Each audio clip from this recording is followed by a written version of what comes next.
It declared your rank before you spoke, and so women carried their status literally on their shoulders. The weight of silk and velvet became a symbol of prestige, and discomfort was reframed as dignity for all. The result portraits show serene, immobile figures draped in luxurious stillness.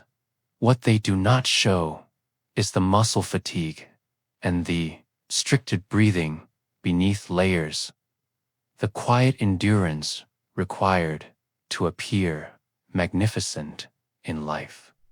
In Renaissance fashion, elegance was measured not only in beauty, but in how much weight you could carry without complaint if pale skin signaled nobility. Golden hair signaled something even higher, almost mythic beauty, daily. Across Renaissance Italy, particularly in Venice, blonde hair became intensely fashionable artists. Painted women with shimmering sunlit locks cascading over embroidered gowns. Fair hair was associated with youth, purity, and divine radiance. For every single woman. Unfortunately, not everyone was born angelic, so women improvised to lighten their hair.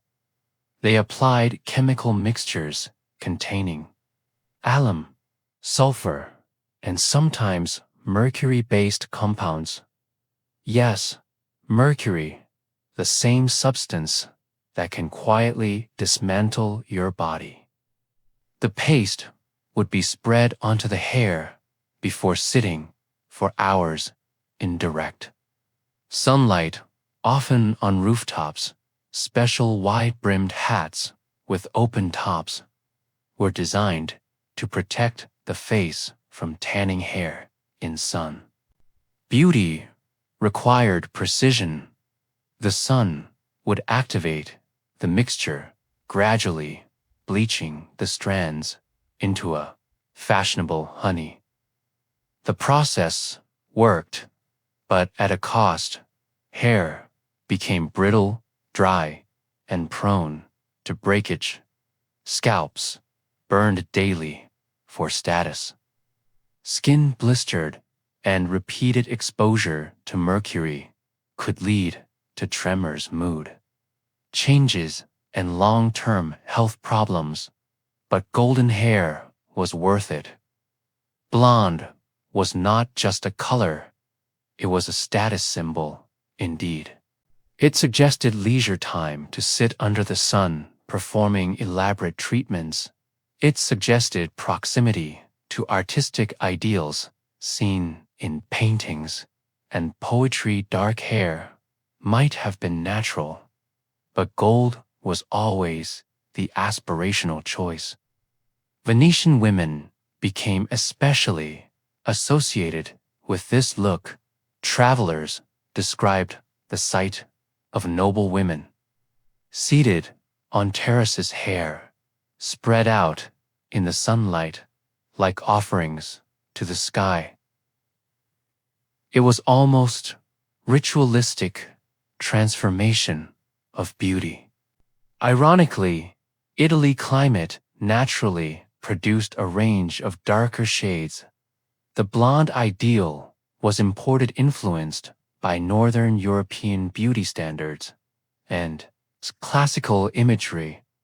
Renaissance culture admired antiquity deeply, and statues of Greek goddesses were fair.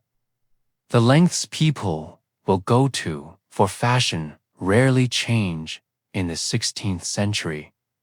It meant baking your chemically treated hair in the Mediterranean sun while hoping your scalp survived the process of the hot sun. The result might shimmer beautifully in a portrait, but behind every golden curl was a quiet chemistry experiment, and sometimes a very irritated nervous system. Not every Renaissance beauty secret involved poison. It was a time when looking like a goddess meant suffering like a mortal, and a society demanded this. Sacrifice from every noble woman who wanted to maintain her position in the high courts of Italy. Some were subtler, strategic, almost theatrical. Perfect skin was the ultimate canvas, but real skin. Blemishes, pockmarks, and uneven tones in a century still haunted by outbreaks of deadly disease and illness, and in a century still haunted by outbreaks of disease. Especially smallpox facial scarring was common. Illness did not care about aesthetics, so fashion-adapted women began using small fabric patches, often made of silk or velvet. These beauty spots were cut into decorative shapes: circles, stars, crescent moons, even tiny hearts placed carefully on the cheek, near the lip, or beside the eye they concealed. Scars, while creating the illusion of charm. It was camouflage disguised as charm in cities like Florence and Venice. These patches could even carry coded, meaning placement mattered. A spot near the mouth might suggest flirtation. One near the eye could imply mystery. Beauty was a language written directly onto the face.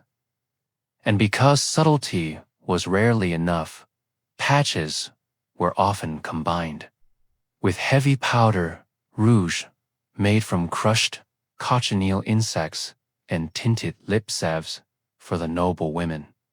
The result was a carefully curated illusion of vitality layered over very real human vulnerability. There was, of course, risk. Adhesives used to attach these patches were not always gentle. Some were made from animal glue. Applied daily, removed nightly, reapplied again. The process could inflame the very skin it attempted to beautify. Yet the psychological effect was powerful. A scar was no longer a reminder of disease.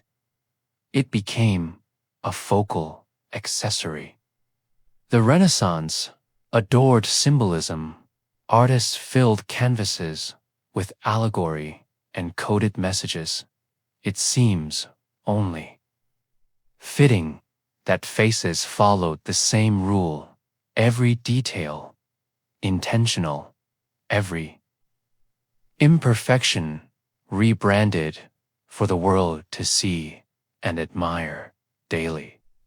There's something almost modern about this technique, the transformation of flaw into feature, the understanding that perception can be shaped through clever design, but beneath the velvet patch and powdered cheeks, the reality remained unchanged.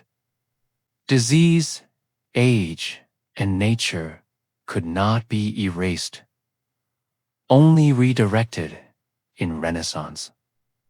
Beauty, culture, even scars could be curated because when perfection is impossible, illusion becomes an art form for the noble people of the high court. If pale skin suggested nobility, it also risked suggesting something else: fragility, illness, imminent collapse. So, while women powdered themselves into marble statues, they simultaneously needed a touch of life and warmth in the red cheeks. Renaissance rouge was often made from crushed cochineal insects, producing a rich red pigment mixed with fats or oils it could be dabbed onto. Cheeks and lips to simulate a natural flush of health and youth. The goal was subtle vitality, a delicate bloom of health against the carefully engineered pallor, but subtlety is subjective to much rouge, and you risked looking theatrical, too little, and you looked very ghostly and fading. Women of status had to spend hours each morning applying these layers of lead and crushed insects just to present a face that met the impossible standards of the era where every blemish was a failure. The cost of beauty was not just financial, but physical, as the chemicals seeped into the skin, causing the very damage. They were meant to hide, creating a cycle of dependency on these decorative fabric patches. The balance was delicate, like trying to appear naturally radiant while covered in heavy metal powder. And then there was bloodletting in a period, still guided by humoral theory for health and balance. It was believed that the human body was ruled by 4 distinct fluids known as humors, and any imbalance would manifest as skin problems or illness requiring the physician to step in with sharp tools. Removing excess blood was thought to restore equilibrium, and physicians prescribed it for headaches, fevers, even general malaise. But the irony was that a woman might powder her face pale and then lose blood. The goal of this medical procedure was to achieve a translucent skin tone that signaled a life of leisure and wealth, far removed from the sunburnt fields of the working class and the poor. Fashion and medicine were entangled in a way that blurred logic, because some even believed that bloodletting improved the complexion by preventing internal overheating, which they thought caused redness and unsightly blemishes on skin. The body in Renaissance thinking was a system of delicate balances where too much heat, or too much moisture, or too much bile could ruin the perfect marble appearance required for the high court circles. So vitality was performed through a painted flush that symbolized youth and fertility. In courtly culture, where rosy cheeks suggested passion that was carefully restrained by decorum and the social rules of the era. A healthy flush was associated with strength and virility. But for women, the stakes were much higher, because beauty influenced marriage prospects and family alliances and the overall honor of the entire noble house. The performance of health became a daily ritual where women had to be pale enough to signal privilege but rosy, enough to signal life and fertility, balanced carefully between being a saint and a seductress.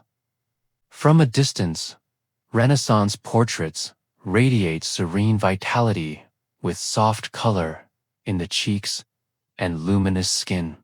But what they rarely show is the choreography and the pain that went on behind the scenes daily. Powders were layered over damaged skin, and pigment was dabbed precisely, while occasionally a physician waited nearby with a basin to drain. The very life force that the rouge was trying to fake for society. Because in the Renaissance, even looking alive required planning and extreme measures that often shortened the life of the person who was trying so hard to appear immortal and beautiful in the eyes of others. Looking at these old paintings, we see the success of the illusion, but we must remember the smells of vinegar and the stinging of the chemicals and the light-headedness of the women standing for their portraits. It was a theater of the body where every vein and every flush was managed like a stage production to ensure that the rank of the individual was never in doubt even for a single moment. This obsession with the physical form led to some of the most dangerous medical practices in history, where the pursuit of an aesthetic ideal was valued more than the actual physical health of the human. By the spring of 1453, the ancient city of Constantinople was no longer the glittering capital it once had been in the days of glory and imperial expansion across the world. It was tired, thinned out, and surrounded by the massive forces of the young sultan who had spent years planning the final destruction of the Eastern Roman legacy that had endured for 1,000 years. For more than a millennium, these walls had held built under Theodosius. The massive triple-layered defenses had repelled Persians, Arabs, and Bulgars with their sheer height and the complexity of their stone and mortar. They were considered nearly invincible stone declarations that the empire would endure forever, protected by divine providence and the superior engineering of the ancient Romans who knew how to build for the centuries of war. By the time Constantine XI took the throne, the Eastern Roman Empire had shrunk to little more than the city itself and a few scattered territories in the south, while the Ottomans grew stronger. Once it commanded the entire Mediterranean Sea, now it struggled to feed its own citizens, while the Ottoman Turks built fortresses on the Bosphorus to cut off the city from any trade or external help. Across the strait, the young Sultan, Mehdi, prepared to change history. He was barely in his early 20s, but he carried an ambition far older than himself and a vision of a new global power. He did not merely want the city walls or the wealth of the palaces. He wanted to claim the mantle of Rome itself and establish a base that would bridge the continents of Europe and Asia. To capture Constantinople was to finalize the transition from a tribal power to a world empire, so he assembled a massive army of seasoned janissaries, Anatolian infantry, and Balkan levies for the great task. And most ominously, he brought something the walls had never faced before in their long history: massive cannons forged in the heat of innovation and a hunger for modern destruction that stone could not resist. Constantine knew reinforcements from Western Europe would be limited.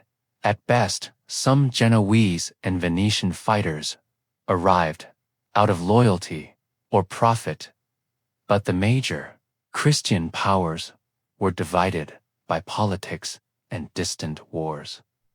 The schism between Eastern Orthodoxy and Western Catholicism lingered like a wound, preventing a unified front against the Ottoman advance, as theologians argued while the enemy hammered at the very gates of the city. On the eve of the siege, the emperor walked the walls not as a symbol of power, but as a weary man staring at campfires stretching across the horizon.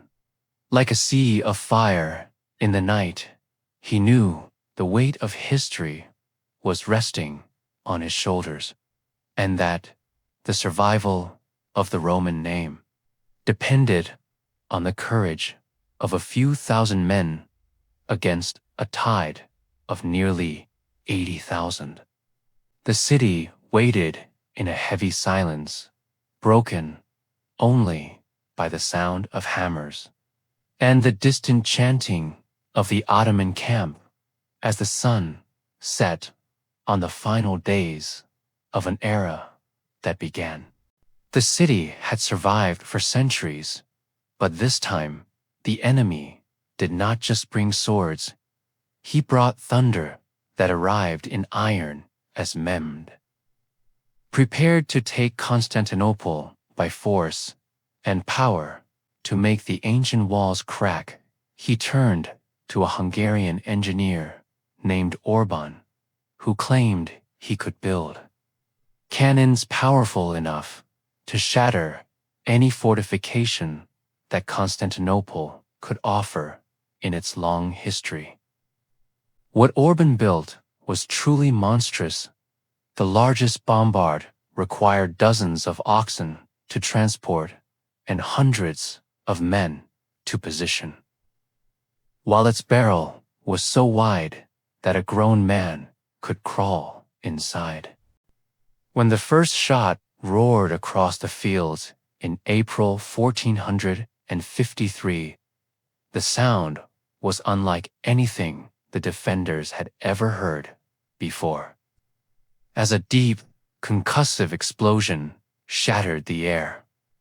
Stone splintered and dust rose as centuries of confidence trembled, while the cannons did not fire constantly because they overheated and cracked, but each blast carved wounds into fortifications that once seemed eternal forever. Between the heavy bombardments, Ottoman soldiers rushed forward to widen breaches, while Byzantine defenders scrambled to fill gaps with rubble timber and desperate manpower inside the city as morale wavered among the people. The cannons were not just weapons, they were symbols of a new age where medieval warfare, with its reliance on fortresses, was giving way to gunpowder empires, and stone alone would never be enough again.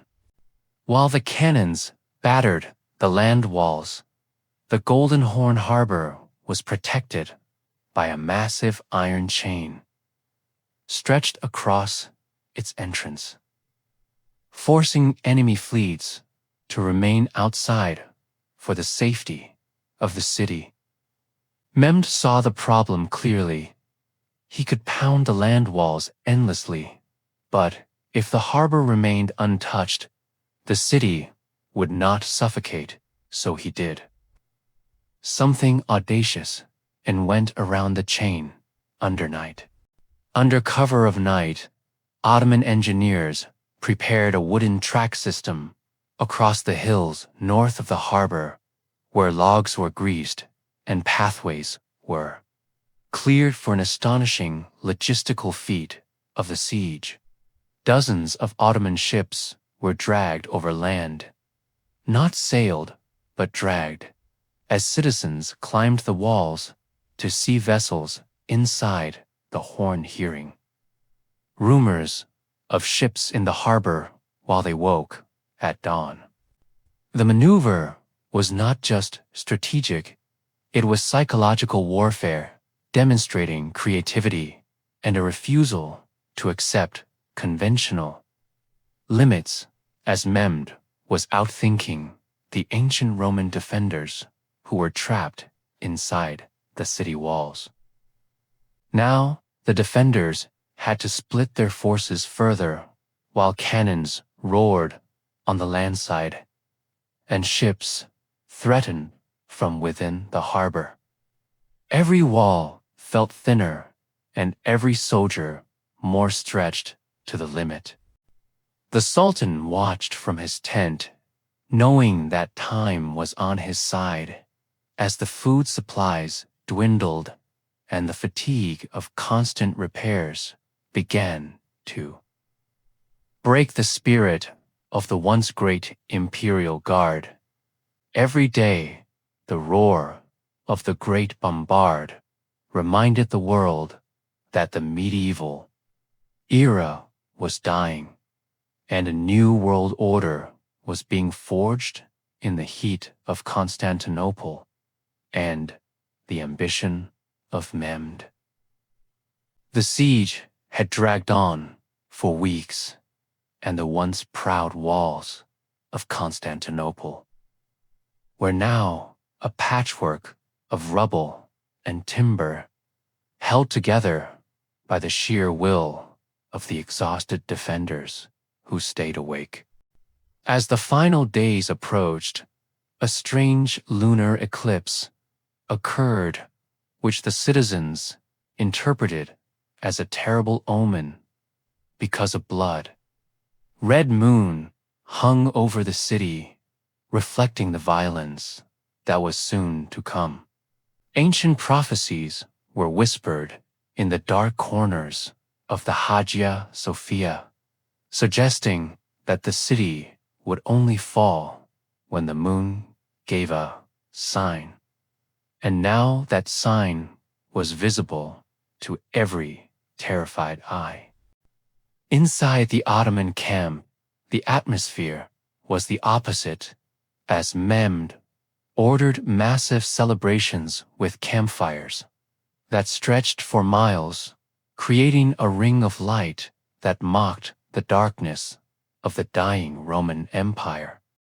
The Sultan promised his soldiers 3 days of plunder and the glory of being the ones who finally captured the legendary city, which motivated the Janissaries to prepare their armor and sharpen their heavy, curved blades. Constantine XI knew the end was near, and he spent his final hours of peace visiting the towers and encouraging his men to fight for their faith and the honor of their ancestors. He gathered the noble families and the foreign soldiers in a final show of unity, asking them to set aside their differences because the walls did not care about theology when the cannons began to roar. The defenders were few, but they were experienced, and they knew the layout of the city better than any invader. But fatigue was a silent enemy that was slowly draining the strength from their weary arms. Every available man, and even many women, were called to the walls to carry stones and boiling oil, and any weapon they could find to repel the massive waves of soldiers waiting in the valley. The tension was so thick, it felt like the air itself was vibrating with the energy of 2 worlds colliding as the medieval era prepared to give way to the rising power of the Ottomans. The final bells of the city rang out across the Bosphorus, a haunting sound that many would remember as the last heartbeat of a world that had lasted for over 1,000 years of history. As the sun set for the last time on a Christian Constantinople, The soldiers on both sides shared a moment of heavy silence before the storm of iron and fire was unleashed upon the stone. Mehmed stood in his tent looking at the maps one last time, knowing that his place in history was only hours away, and that the world would never be the same. After the morning sun, the drums thundered, and war cries rose as Mehmed gave the order for the full assault to begin. In the early darkness, waves of irregular troops surged forward to exhaust the defenders at walls. Behind them came seasoned Anatolian soldiers, forcing the Byzantines to spend precious strength holding crumbling sections of wall, while smoke filled the air and metal clashed in the narrow breaches of the ancient stone. At a critical moment, the skilled commander, Giustiniani, was severely wounded, and his removal from the battlefield shook morale as coordination faltered and defenders began to pull back in the chaos of the night. Amid the chaos, a small gate, possibly left unsecured, allowed Ottoman soldiers to slip inside, and the banner of the Sultan was raised atop the walls, signaling that psychological resistance had finally collapsed forever.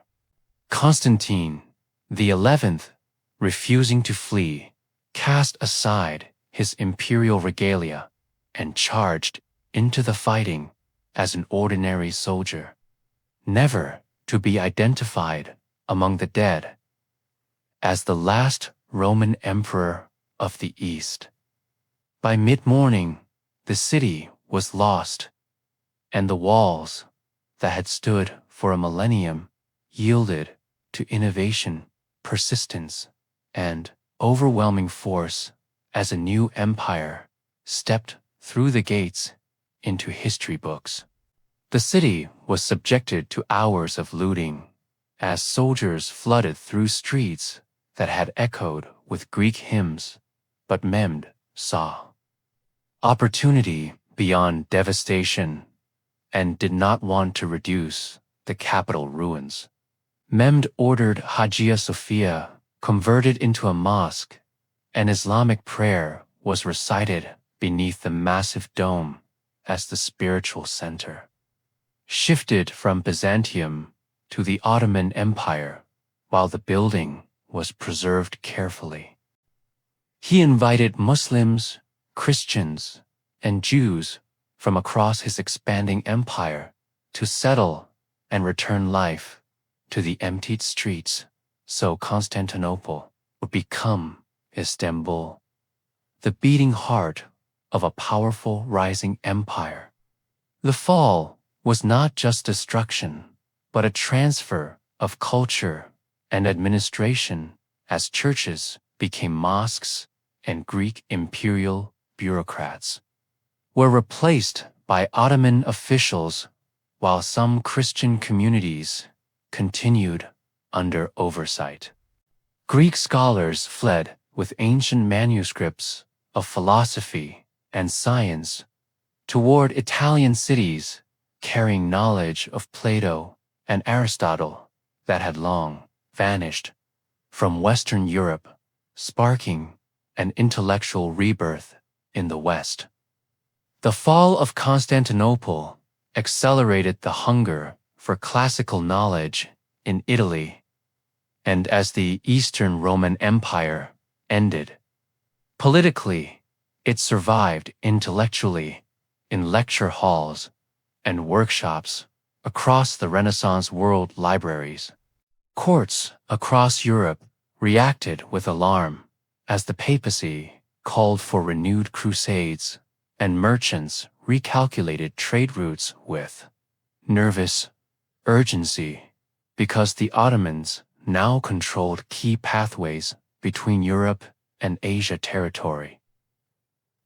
This pressure contributed to the age of exploration, as ships sailed westward and southward in search of spices and gold, because overland routes were under Ottoman dominance and the ocean offered another way.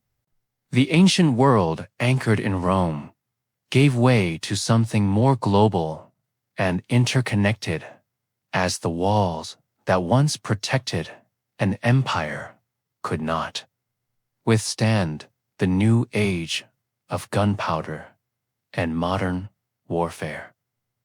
In the spring of 1607, 3 small English ships pushed into the Chesapeake Bay, carrying just over 100 men and a fragile idea of capitalism packed into wooden hulls. This expedition was organized by the Virginia Company of London, fueled by private investors who expected returns in gold and precious metals that would justify the immense expense and risk of the ocean. The settlers included gentlemen unused to manual labor and soldiers seeking advancement. Many expected to find immediate wealth, but few expected to farm, and even fewer expected the starvation that followed them soon. They selected a site along the James River, named Jamestown, in honor of King James, which was inland enough to avoid Spanish naval attacks and had deep water for ships to anchor close. From a survival standpoint, the location was disastrous because the area was swampy and the water was brackish and contaminated by mosquitoes. While the land was not ideal for immediate agriculture or food, the New World did not bend to expectation, and Jamestown was founded on hope, but stood on unstable ground where dreams of easy riches collided with hunger and the sobering truth of survival. The settlers had crossed an ocean dreaming of gold, but found mud, insects, and water that made them sick because the James River was brackish and polluted, leading to dysentery, typhoid, and malaria. Within weeks, men who had stepped ashore with confidence were shivering with fever. And yet, some still searched for precious metals. Instead of planting crops or securing stable food supplies for winter, there is something tragically human about starving men sifting river sand, convinced wealth must be hiding just beneath the surface, while the governing council was plagued by internal disputes and personal rivalries daily. Among the more assertive figures was John Smith, who recognized a brutal truth and imposed discipline, declaring that those who did not work would not eat, which was a necessary but unpopular policy. Relations with the Powhatan Confederacy oscillated between cautious trade and open hostility, as the English depended heavily on local indigenous communities for corn, without which starvation would have come much sooner for all. By the end of the first year, nearly half the original settlers were dead from disease, malnutrition, and internal chaos, which had carved the colony down to a fraction of its hopeful beginnings. The land was home to a powerful political alliance known as the Powhatan Confederacy, led by a leader named Powhatan, which was a structured network of communities connected through tribute, trade, and shared leadership. When the English arrived, they entered a complex world they did not understand, where trade began with copper tools and beads exchanged for corn. But trust was thin and suspicion was very high. Always. According to John Smith's account, he was captured and brought before Powhatan, where Pocahontas intervened to spare his life. Although historians debate if this was a ritual adoption ceremony misunderstood by the captain.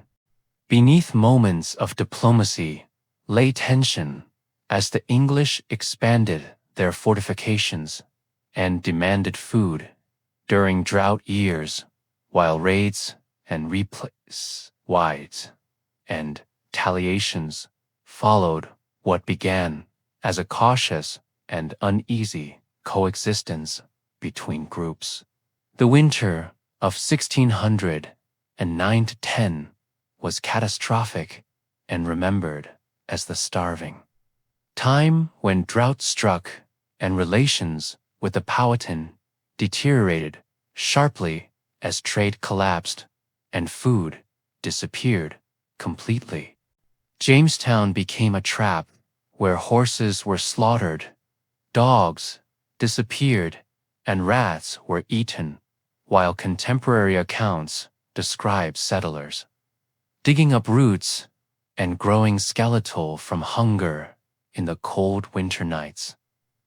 Of the 500 colonists present before winter, only about 60 survived by spring, and the fort that symbolized expansion became a place of death and despair until ships arrived with fresh supplies.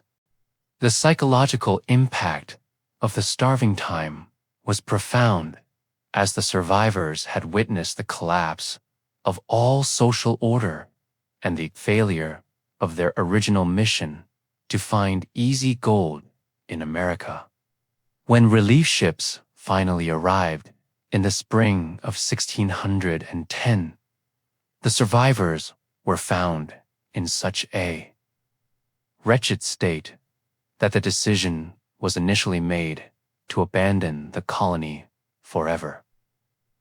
They actually boarded the ships and began to sail down the river, only to meet a new fleet led by Lord Delaware, who carried supplies and new settlers and fresh orders. This timely arrival saved Jamestown from being another lost colony like Roanoke and forced the settlers to return to the swampy fort to try once more to build a lasting English presence. Lord Delaware imposed a harsh military discipline that was even stricter than John Smith's rules, as he understood that the colony could not survive without absolute order and constant labor. The conflict with the indigenous people intensified during this period, as the English took a more aggressive stance, seizing corn and territory to ensure that they would never face such starvation again.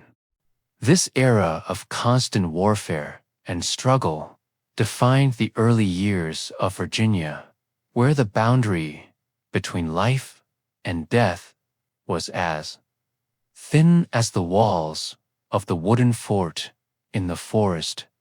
Jamestown survived the starving time, but survival alone was not enough, because the Virginia Company wanted profit, and without a valuable export, the colony rather than a return investment. The breakthrough came from John Rolfe, who introduced a strain of tobacco cultivated from Caribbean seeds, which was smoother and more appealing to English consumers than the harsh, native variety grown in Virginia. Demand for tobacco in England surged, and what had been dismissed as a foul habit became fashionable across London as ships began returning, filled with tightly packed barrels of cured leaf for profit. Tobacco changed everything because it required large amounts of land, so fields had to be cleared and cultivated, continuously pushing English settlements deeper into territories claimed by the Powhatan communities for generations past. Labor became another problem as tobacco farming was demanding. So initially, the colony relied on indentured servants who agreed to work for several years in exchange for passage to the New World, America. The success of the crop meant that every available inch of land in Jamestown was planted with tobacco, even the streets and the marketplace, as the settlers became obsessed with the profit of the leaf. This economic boom transformed the colony from a struggling military outpost into a commercial enterprise where wealth was measured in pounds of tobacco and the ability to command labor in the fields. John Rolfe further stabilized relations with the local people by marrying Pocahontas, which led to a brief period of peace known as the Peace of Pocahontas, allowing the colony to expand safely for years. This marriage was a strategic alliance that brought temporary stability and allowed the English to focus on their agriculture without the constant threat of raids or the need for heavy military defenses.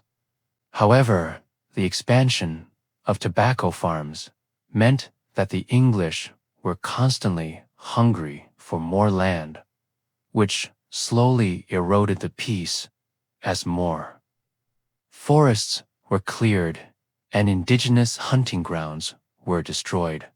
Tobacco was a demanding crop that exhausted the soil, quickly forcing the settlers to constantly move to new plots of land further inland, which created a sprawling pattern of settlement across the Virginia coast. The Virginia Company finally saw the potential for long-term success as the exports of tobacco grew from a few hundred pounds to thousands of pounds within a few short years of cultivation. This wealth allowed the colony to import more supplies and specialized tools, but it also created a dependency on a single crop that would dictate the social and political structure of the region. The social hierarchy began to shift as those who could claim the best land and the most labor became the new elite of the Chesapeake Bay, while the poor remained on the margins. In 1619, the first recorded Africans arrived in Virginia, marking the beginning of a racialized system of slavery that would define colonial America and its plantation economy for many generations. These individuals were brought by a privateer ship that had captured them from a Portuguese vessel, and they were traded to the colonists in exchange for much-needed food and supplies in Jamestown. Initially, their status was somewhat ambiguous as some worked alongside white indentured servants. But the foundation for a permanent system of human bondage was being laid in the law books and fields. At the same time, the company authorized the creation of the House of Burgesses, which was a representative assembly where elected men could participate directly in local lawmaking and taxes for all. For the first time in English America, authority was shared with men living in the colony itself, setting a groundbreaking precedent for self-government inside a wooden church at the heart of Jamestown. This political experiment was practical because if settlers felt empowered, they were more likely to stay, and stability meant productivity, which ultimately meant profit for the distant investors in the city of London. The paradox of 1619 is striking, as the arrival of the first enslaved Africans occurred in the same year and place as the birth of representative democracy, English colonies. These two systems would grow side by side, shaping the social fabric of the South, where liberty for some was built on the forced labor and suffering of many others in the tobacco. Jamestown was no longer just a fort, but a complex society with its own laws and its own growing pains as the influence of the London investors began to fade behind local interests. The House of Burgesses gave the colonists a voice in their own affairs, which was a radical departure from the strict military rule that had characterized the early years of the starving time period. As the tobacco economy boomed, the power of these local representatives grew because they controlled the taxes and the land grants that were essential for the continued success of the Virginia venture. This year marked the transition from a fragile experiment into a permanent society that had its own identity, distinct from the mother country across the Atlantic Ocean, where laws were made differently. The arrival of women in larger numbers also occurred around this time, as the Virginia Company realized that for a colony to be permanent, it needed families and homes rather than just laborers. This led to the creation of domestic lives and the building of more permanent structures as the wooden walls of the fort began to expand into a proper town with gardens and shops. The peace of Pocahontas did not last because the relentless expansion of tobacco farms continued to push the English further into the sacred lands and hunting grounds of the indigenous people of Virginia. After the death of Powhatan, his brother, Opatankano, took leadership, and he viewed the growing English presence as a permanent threat that needed to be eliminated before the indigenous way of life disappeared.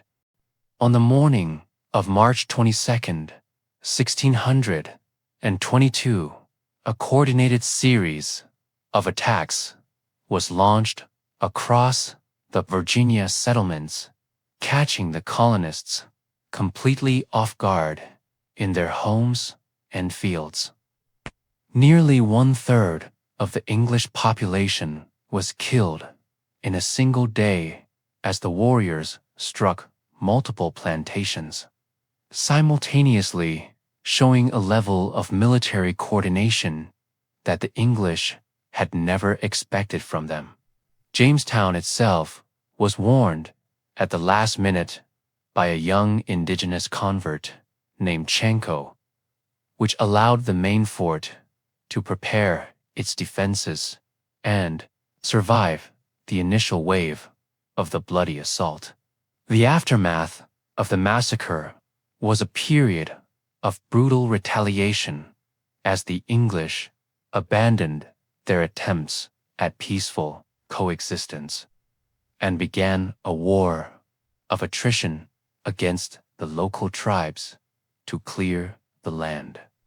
This constant warfare and the high death toll eventually led to the bankruptcy of the Virginia Company of London, as the investors realized that the colony was too expensive to maintain under private management.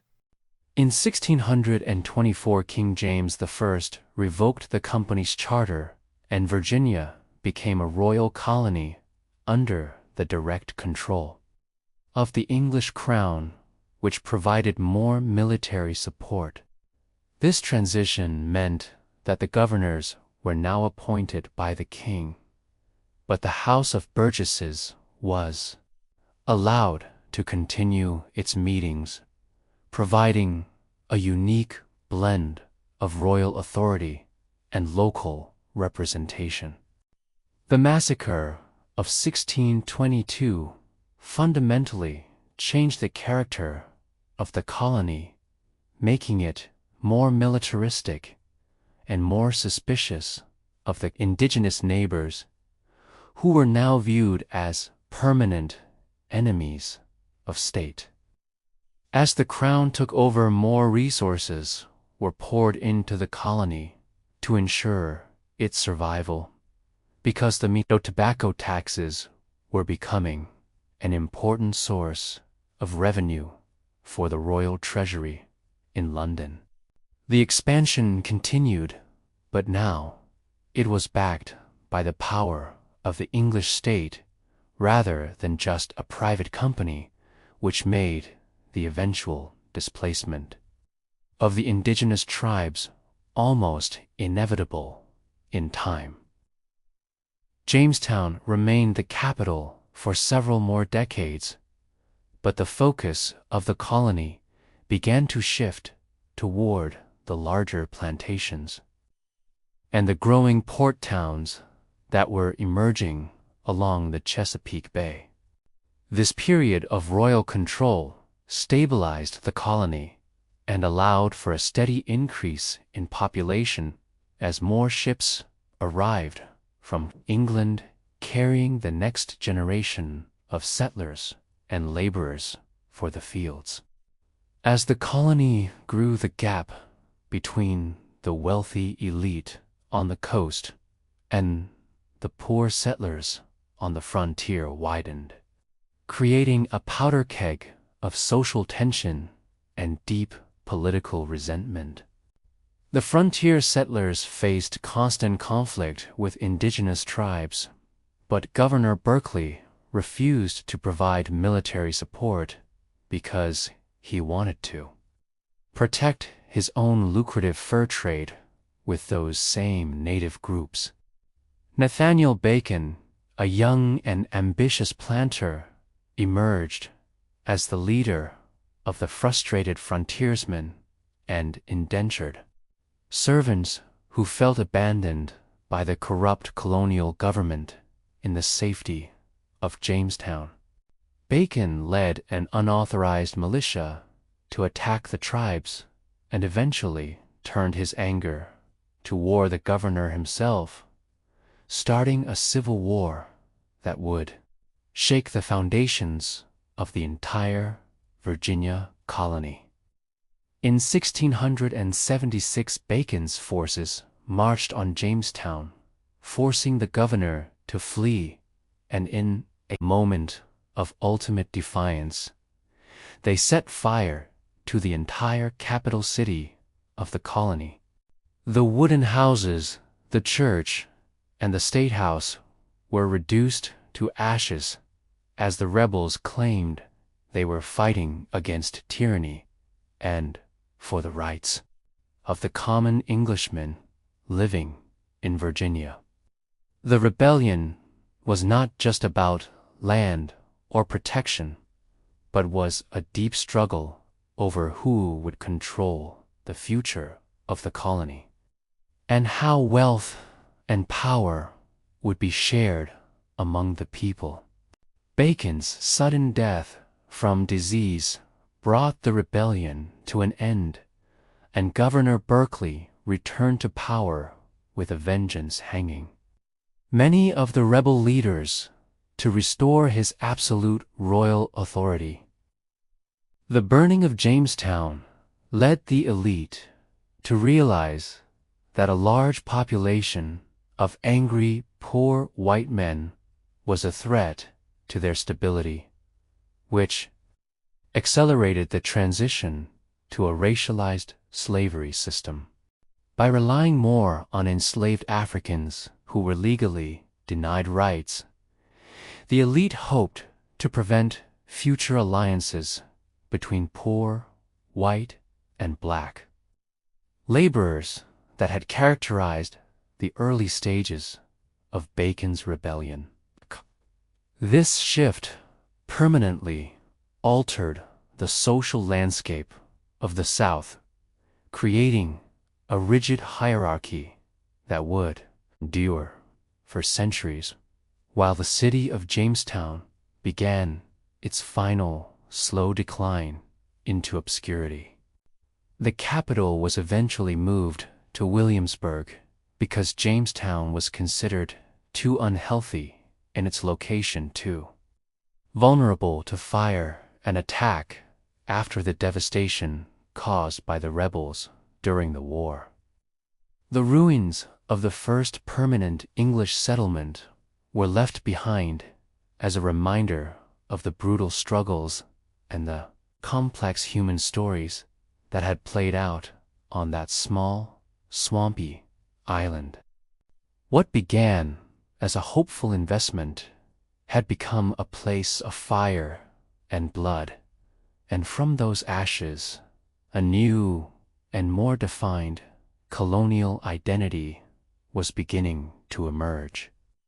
Across the Virginia landscape, the move to Williamsburg marked the official end of Jamestown as the center of power, but its influence did not vanish from the geography of the American mind or the pages of history.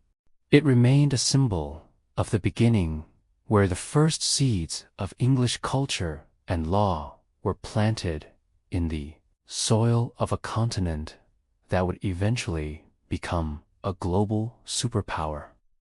The ruins of the old church tower stood as a silent witness to the centuries of struggle, and the names of the men and women who suffered there were slowly carved into legend. Jamestown was the site of the first representative assembly and the first permanent English settlement, but it was also the birthplace of a tragic system of human bondage and racial hierarchy. This duality of liberty and slavery would become the central tension of American history, a struggle that began in the swampy woods of Virginia and continues to resonate in modern times. The lessons learned at Jamestown about survival and agriculture and governance were carried westward as the frontier expanded and new colonies were founded based on the Virginia model of expansion. Archaeologists today dig through the layers of mud to find the discarded tools and the broken pottery of the people who lived and died in that small, triangular fort by the river. Every artifact tells a story of an individual who crossed an ocean for a better life, or a person who was brought there in chains. Against their will to build a new world, The story of Jamestown is not a simple fairy tale of progress, but a complicated narrative of human ambition and greed, and the incredible resilience of the human spirit under pressure.